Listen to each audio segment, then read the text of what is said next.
Hello, magandang hapon sa inyong lahat. So, meron akong rarakan lang. Pinasa sa akin to eh. Nung una, parang wala namang special dito. Wala namang special dito. Pero nakikita ko na ito pagkikita to ni Bossing Big Soto tsaka ni Vice Ganda.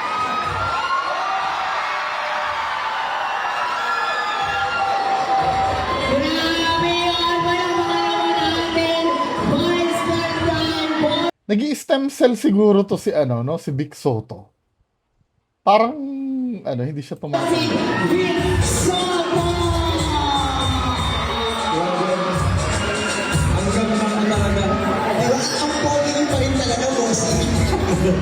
Teka, pati mo na. Yes, bumati muna tayo sa lahat ng mga nandito ngayon. What's up, mga people?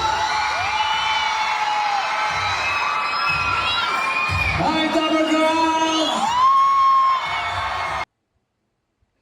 So kaya pala nagkita tong dalawa kasi meron silang movie sa MMFF. Ito oh, yung The Greatest Showdown.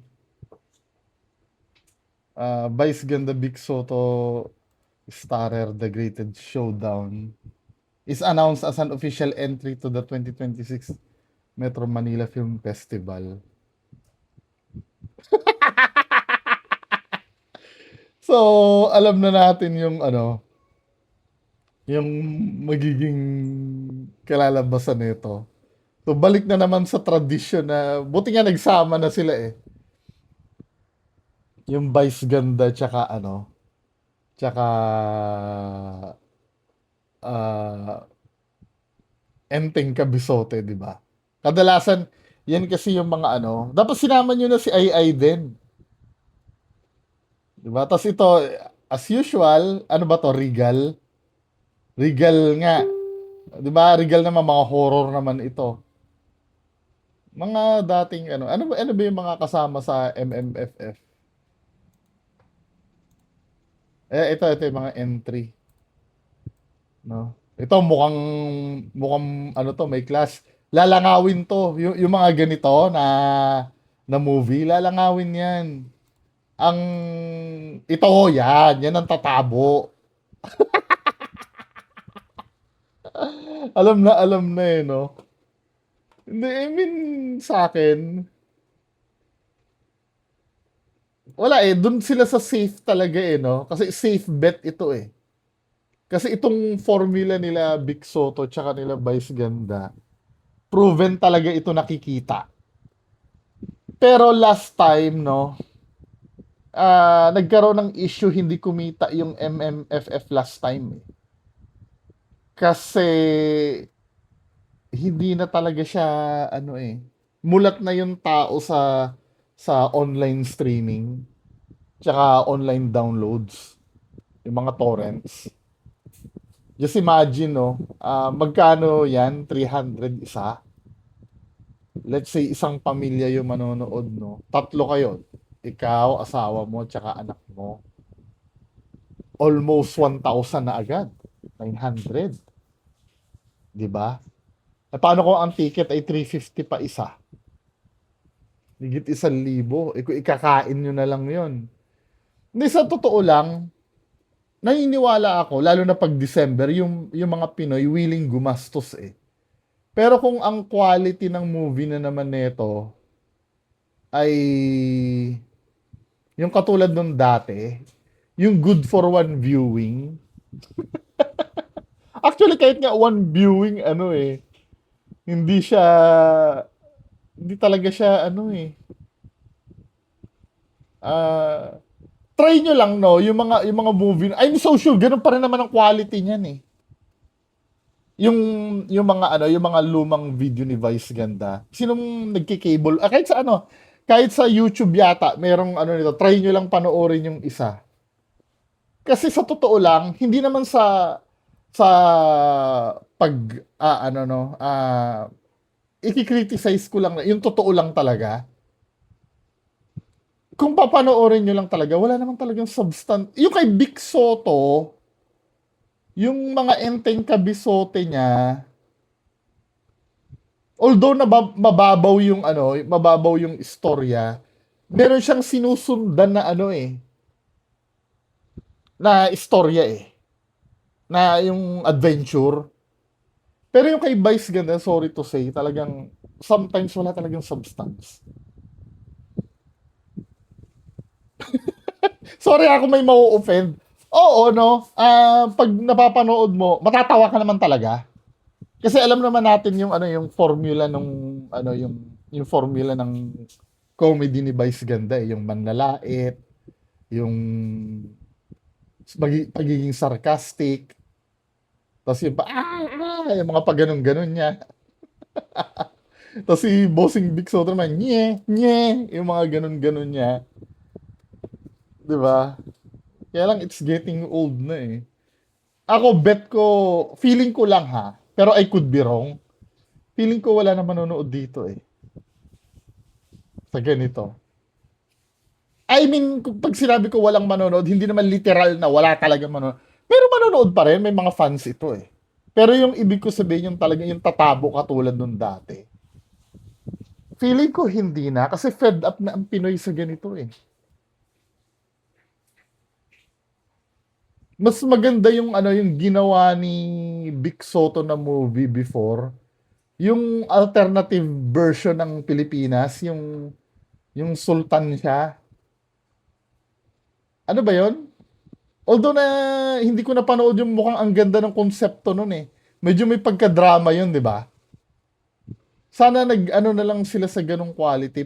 Pero ito kasi ang, feeling ko ito kasi yung pinaka-safe, ano eh, pinaka-safe na ruta para kumita sa ano.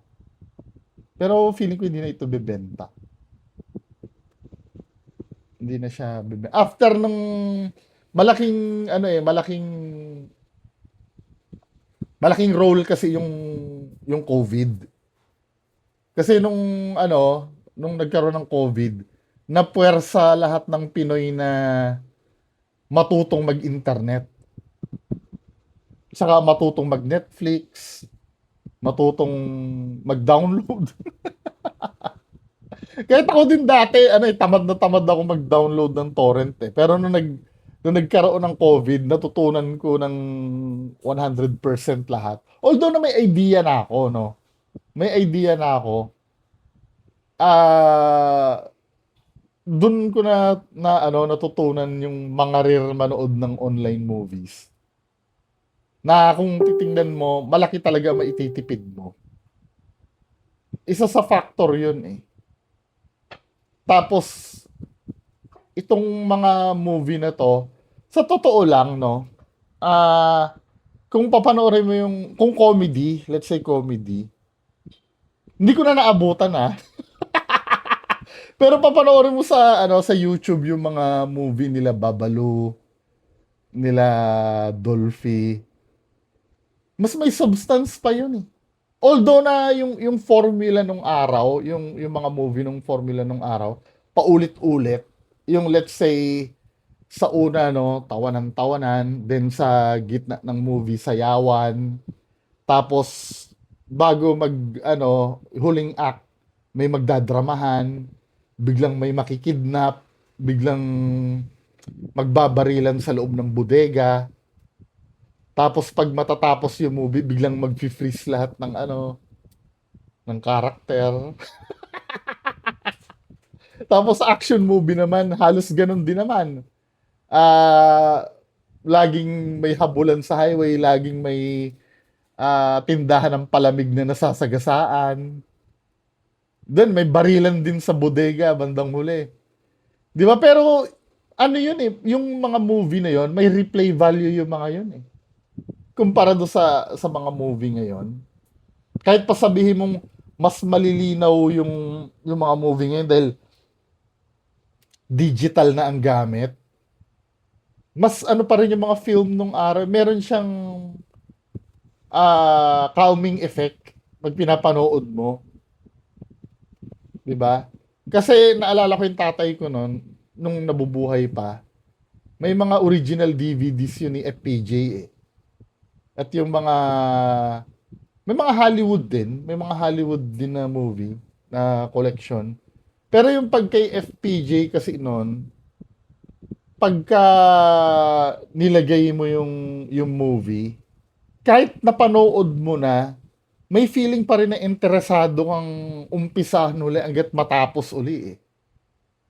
Pero yung katulad nito, yung kay Vice Ganda na mga movie, alam mo yun, yung pagka, minsan nga sa una pa lang, fed up ka na.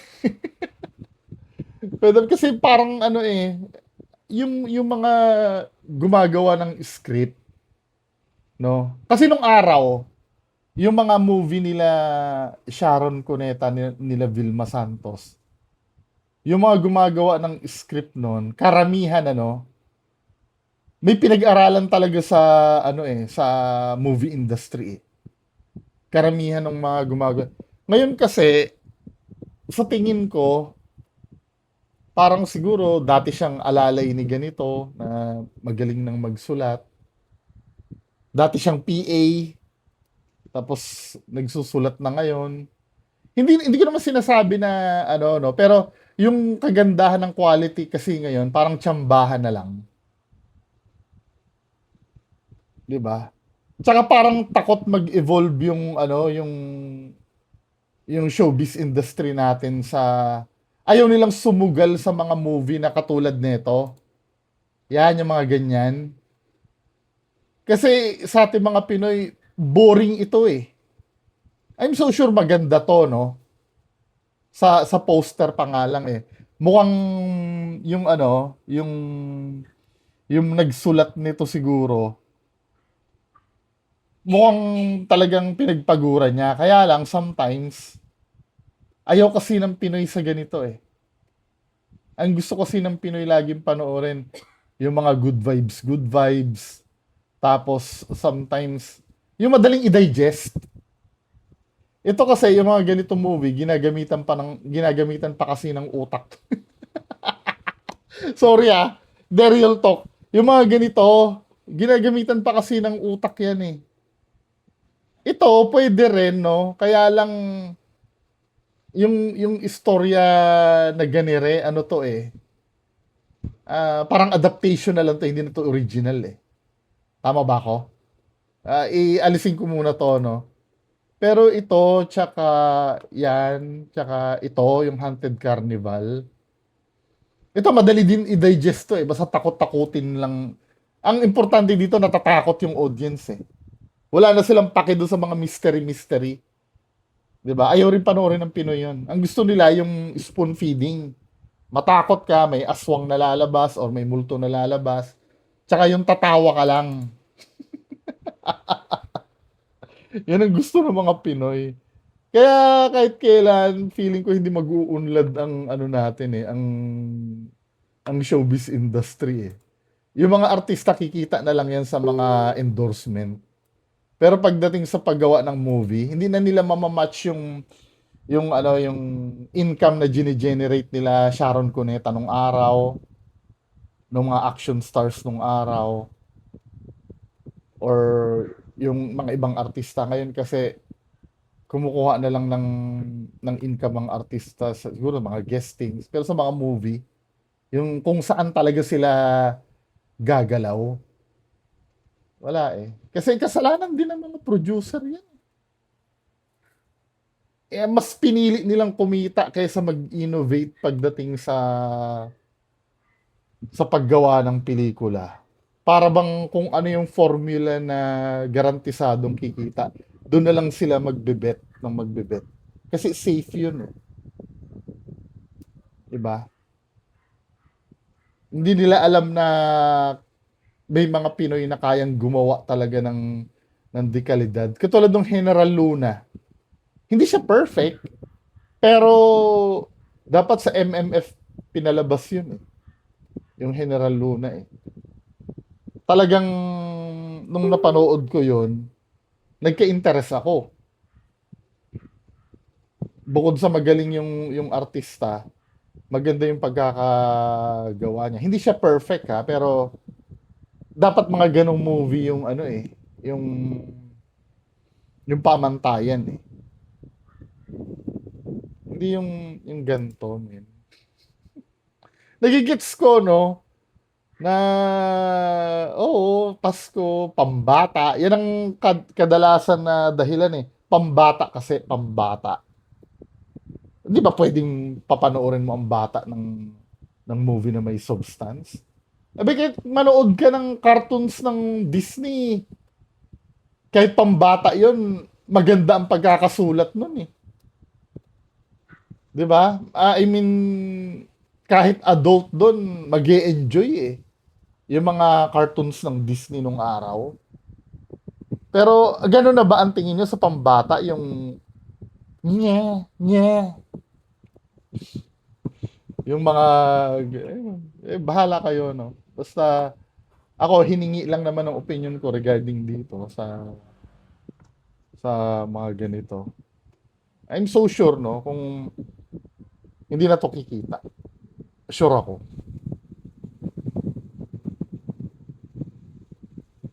Sure ako. Hindi na to kikita. Oh, kikita siya siguro. Pero hindi na katulad nung dati na minsan nga umabot pa nga ng 100 million ang gine-generate eh. Pero just kasi tinang mo ha, anong month na ba ngayon? July. Dapat ang movie taon ginagawa eh. Minsan nga November i-shoot, December ano, i papalabas. Ano pang quality nun, di ba? Anyway, hindi ano masasabi niyo? Paki-comment na lang po sa baba. Magandang hapon sa inyong lahat.